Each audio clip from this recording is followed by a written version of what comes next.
Hello friends, so I am back and ready to share with you all, if I cannot drop these, all the books, and these are just two piles of all the books I bought up in Boston. Of course, it wasn't just Boston. My wife and I did a little trip up in the New England area, spent a few days in Boston, a few days in Newburyport, and hit bookstores, not just in those towns, but also on the way up, on the way back, and I walked away with a lot of gems. So without further ado, let's get into it. Now, those of you that have been following the channel for a while know that I am a glutton for Russian literature and history, and there's going to be plenty of that. But let me start off showing you some of the non-Russian books I picked up because there are numerous of them. So first off was a hardcover copy of The Name of the Rose by Umberto Eco.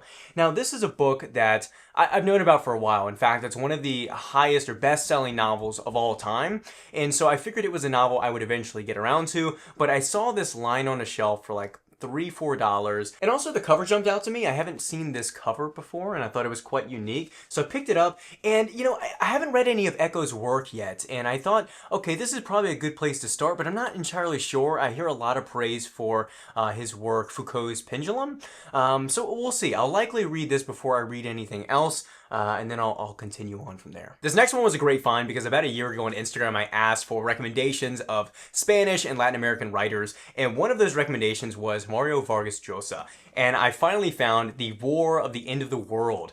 I think this is generally held as his greatest novel, but there's several other recommendations I've seen as well. But this was a great hardcover copy I found in the Brattle, so I picked it up, and a little spoiler alert, this is not the only book from Llosa that I'll have in this video, so more on that later. Alright, now transitioning to what's going to be the meat of the video, which is all the Russian literature I bought. First is two novels from Vladimir Voinovich, who is a late Soviet satirist, and I wasn't going to buy both of these, but there's a specific reason why I did. And it's because they're connected. They're actually part of a trilogy. The first one is The Life and Extraordinary Adventures of Private Ivan Chonkin. And then we have Pretender to the Throne, which is a bit of a continuation. Here in the subtitle it says The Further Adventures of Private Ivan Chonkin. So I was only going to buy one, but then when I saw both were there, both were in great condition, and they were also from the Brattle Bookshop, I thought, what would any good reader do?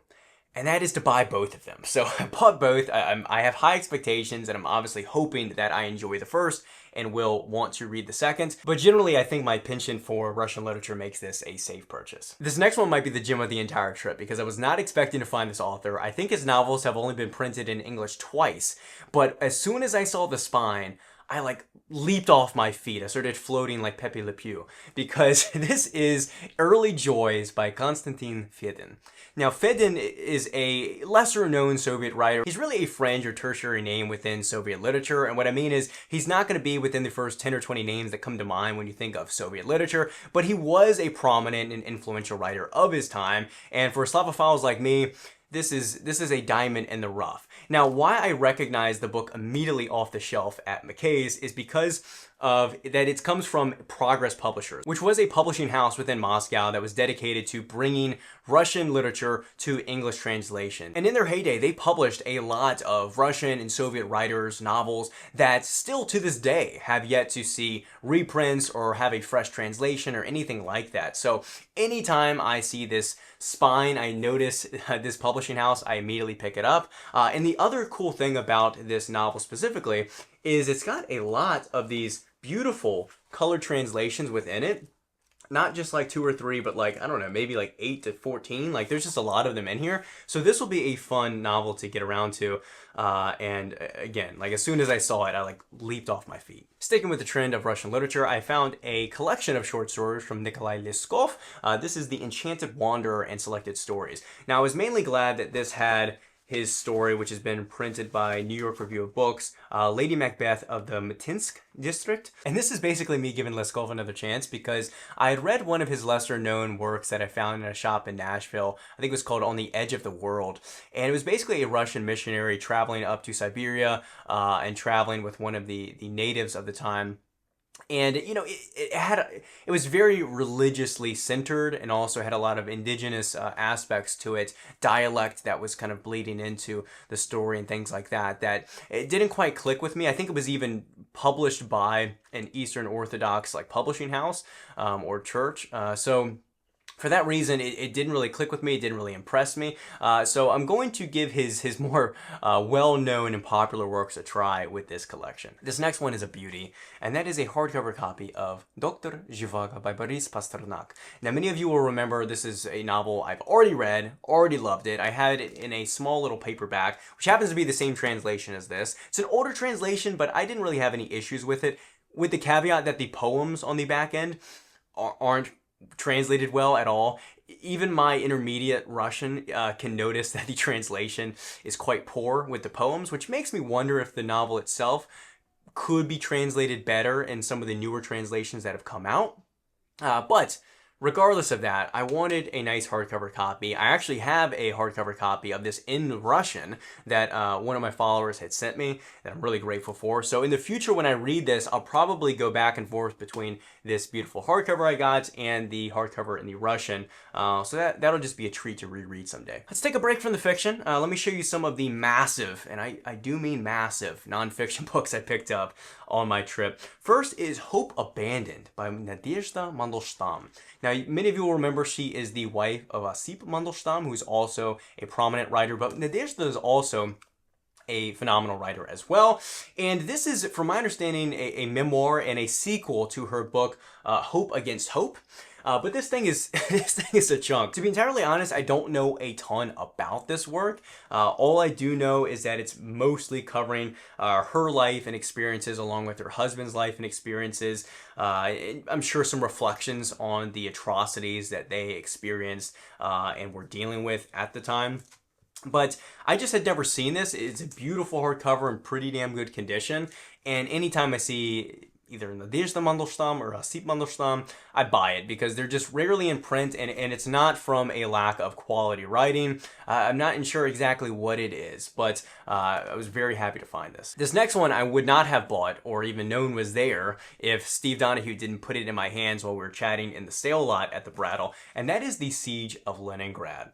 Now, Leningrad, many of you will recognize that the Siege of Leningrad is one of the more nightmarish, horrific periods, specifically on the Eastern Front, on the Russian side of World War II. And as you would guess, this book is recounting the horrific and dispiriting details of that siege. But a few small notes about this edition is that this is actually the UK edition. The English edition is titled The 900 Days.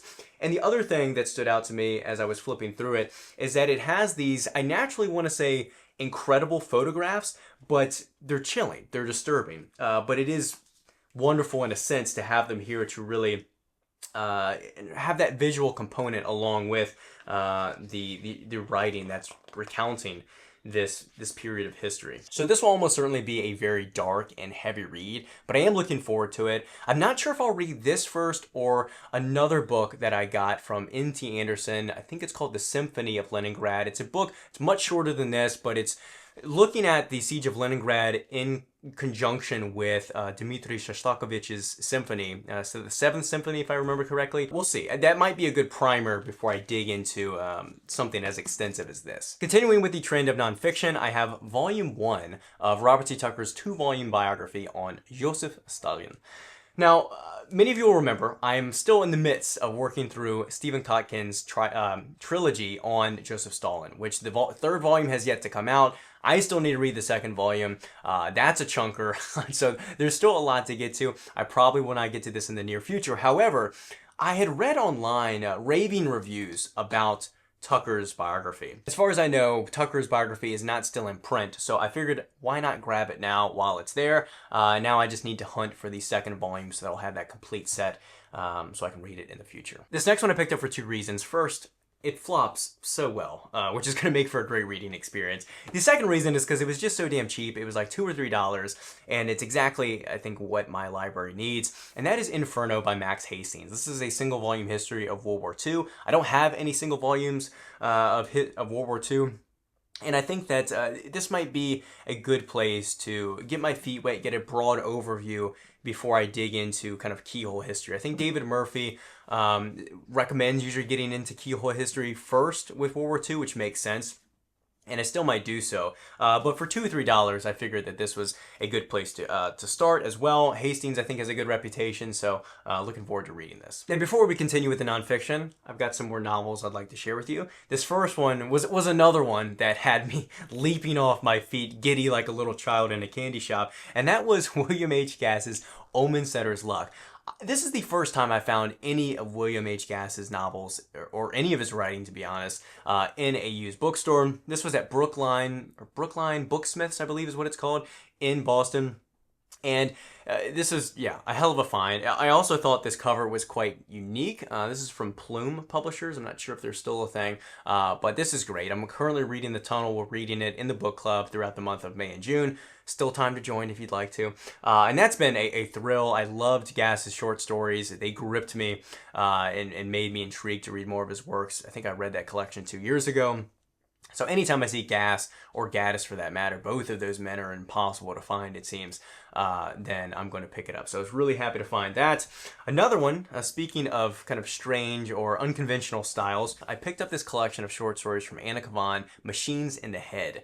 Now last year I read her novel Ice, which I think is generally her most popular novel, and although I didn't love every second of it, it was unmistakably unique. Such a unique reading experience, atmosphere, this split stream style. It was generally unlike anything I had read. Even in the moments where I wasn't quite sure what to make of it, it was maybe a little bit slow, it was still compelling. It was still evoking some level of emotion and, I don't know, shock or something out of me. And it's a novel I do, my mind continues to kind of go back to and think about. So Kavan is definitely someone I'd like to read more of, see what else she has in her wheelhouse. So we'll see what her writing is like in the form of short stories. This next one I think you could safely say is the most seminal dystopian novel ever written, and that is We by Yevgeny Zamyatin. Now, this novel predates 1984, predates Brave New World. In fact, I think Orwell even admitted that a lot of the inspiration for 1984 came from We. And this was published kind of in that like prime heyday period within Soviet literature. Right after the revolution, but before a lot of the restriction, repression, and censorship that happened under Stalin's rule. So the kind of mid-late 20s. But despite that, oddly enough, even though it was written in the 20s, about 100 years ago, it wasn't published in Soviet Russia until much later, obviously for reasons of censorship, repression, and all of that. But it was still published in English, fortunately, in a translation in 1924.